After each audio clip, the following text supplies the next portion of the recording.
Personality Theories at Work in Social Networks by Anthony Baylor.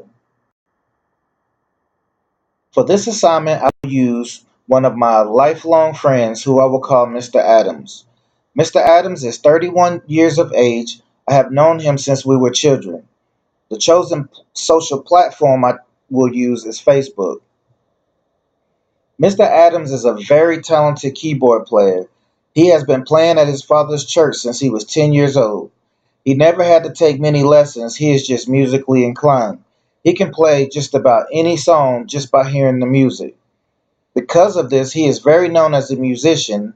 He is also he also produces music and is very adept in music software.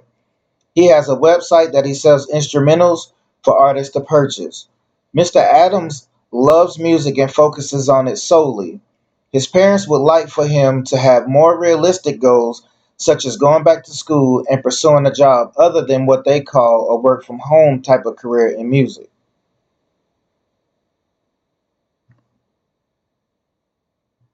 My analysis of Mr. Adams. On Mr. Adams' Facebook profile, it is clear that he loves his family, friends, church, and music. He is the type to post every significant and insignificant aspect of his life. He has countless pictures of just about every aspect of his life. He posts advertising for his business on Facebook, shares his thoughts, and upcoming musical events that he plans to attend. His personality on Facebook is for the most part congruent with his everyday real life personality. He is upbeat and very positive.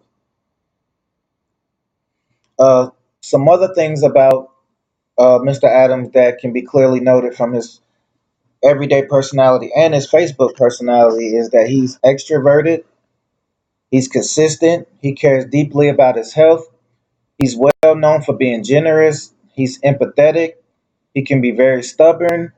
It's very easy to tell when something is bothering him because he wears his emotions on his sleeve, as the saying goes. He's goal oriented, emotionally stable. He's raised by parents with strong religious beliefs that carried on to him as well. He's a motivational speaker. And when I say motivational speaker, it's not saying that he speaks from a platform for a job per se, but just as if you talk to him, he's just a person that will constantly tell you it's okay, you can make it, you can do it.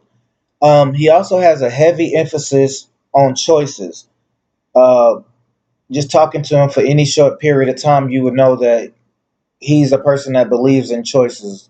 You make the right choices, good things happen. You make the wrong choices, you pay the results of that. Strongly opinionated. Uh, his favorite pastimes include church, music, sports, reading, and social media.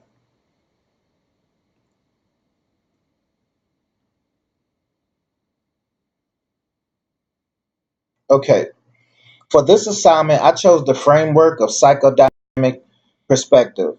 The psychodynamic perspective emphasizes unconscious psychological process and also contends that childhood experiences are crucial in shaping adult personality.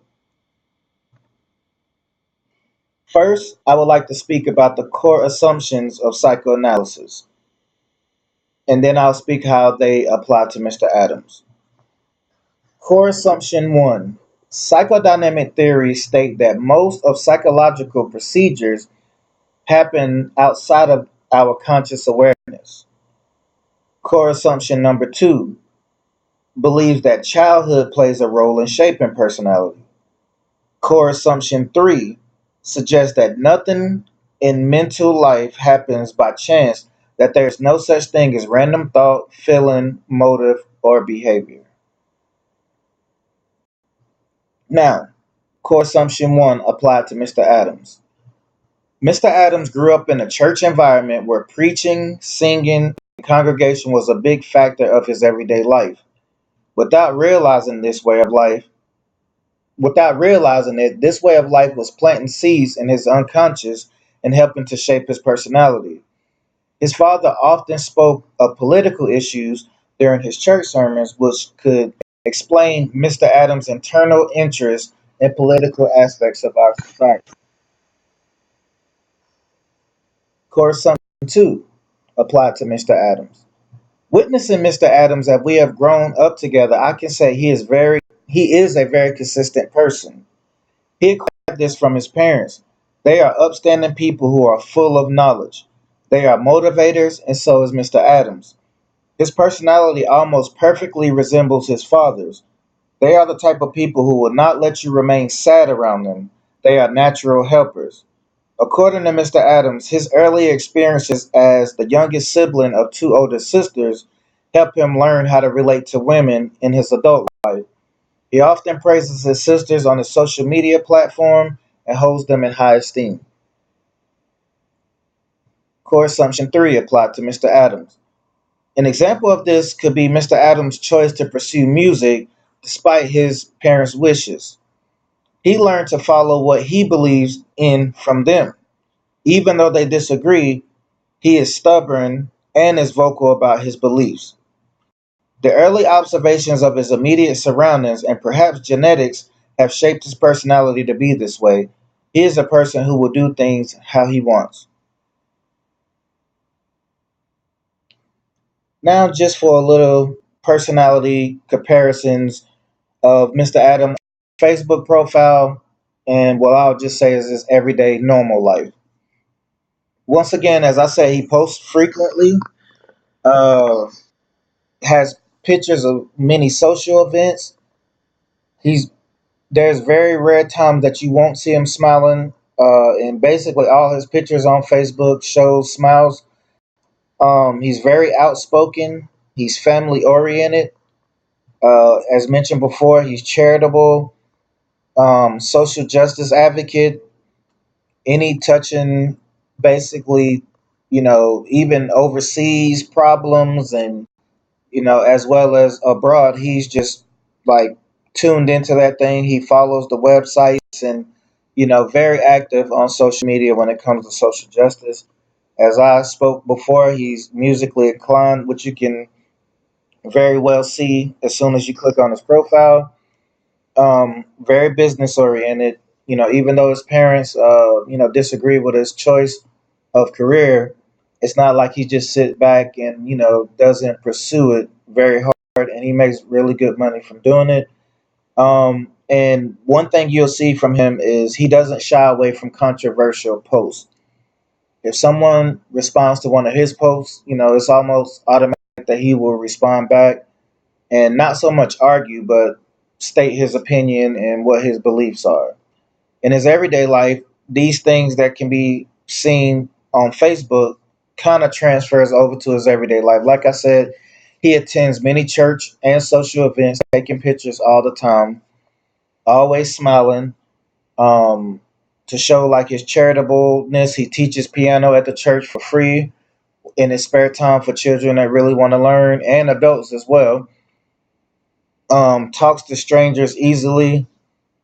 There's really not a moment where he's not talking to someone or motivating someone or praying for someone. That's just the type of person he is. He volunteers with a nonprofit for young men. We both do this at the same time. He's my partner in it and couldn't ask for a better one. Owns a website and a professional studio. Showing that he is business oriented and he is after his goals. And like I said, he's just emotionally centered. Excuse me, most emotionally stable people I've ever met and had the pleasure to grow up with. But also, just like everyone else, he has some, contrast in his personality that I never really thought about until, this assignment particularly. So I took some of the things from the previous slide where it was talking about comparison, and I put it on the left, just basically saying, the things that he does on Facebook, and I kind of got the contrast on the right from his everyday life. So, as before, like I said, he posts frequently. However, his relationship aspects of his profile, he keeps that very private, and this is intentional. Social advocate. I spoke of some of the things that he does online for social advocacy, but I've never seen much action outside of the social media platform, and that was one of the things I never really thought about, except for him wearing an occasional T-shirt that might voice what he believes. Um, like I said, he's outspoken, but yet just like everyone, we all have a range of emotions: anger, happiness, sadness. But when Mr. Adams is aggravated or something has really got to him, which is very hard to do, instead of being angry and expressing anger, I notices that he gets very quiet, like extremely quiet. Like you have to give him time to come back around to when he wants to talk. Family oriented, but yet I say, he's still stubborn and, he does things his way, even though he respects his parents, he's still gonna do what he think is the best for his life. And I put response to controversial posts. He does that online, but after having countless conversations with him over life and just knowing how he operates, he chooses not to discuss his personal beliefs in public because he always says that there's really no use because you're just arguing opinions, which is a belief that I also have. Okay. Um.